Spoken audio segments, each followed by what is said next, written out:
একটা মৌমাছি চাকের ভিতরে একটা রানী মৌমাছি ছিল। ওনার ছিল অনেক পাওয়ার এবং কি অনেক শক্তি। যে ছোট ছোট মৌমাছি গুলো আছে ওগুলোর উপর অনেকবার অ্যাটাক করছে এবং কি অনেকগুলা ছোট মৌমাছি মেরেও ফেলছে। কারণ ওই যে রানী মৌমাছি তার অনেক পাওয়ার। তো কি করবে, এরকম দেখতে দেখতে ছোট মৌমাছি গুলা তো অনেকগুলো মৌমাছি। তো এটা এক সবসময় মনে রাখবেন যে একা কখনো কিছু করা সম্ভব নয়। তো একজন চিন্তা ভাবনা করছে ছোট মৌমাছি গুলা যে এর বদলা নেবে, যদি ওনার সহপাঠীদেরকে মেরে ফেলে একটা রানী মৌমাছি।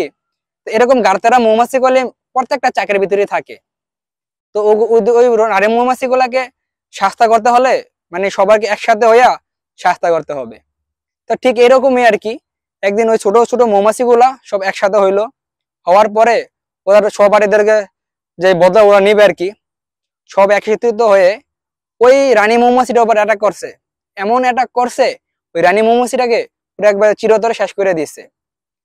তো এই কারণে ভাই কোনো কিছু করতে হলে একা না পারলে 10 জনে মিলে একটা কাজ করলে ওটা শক্ত হয়, এটা পোক্ত হয়। একটা কথা আছে, 10-এর লাঠি 1-এর বোঝা। তো ভিডিওটা আমি এইভাবেই বানালাম, কে মাইন্ড করবেন না।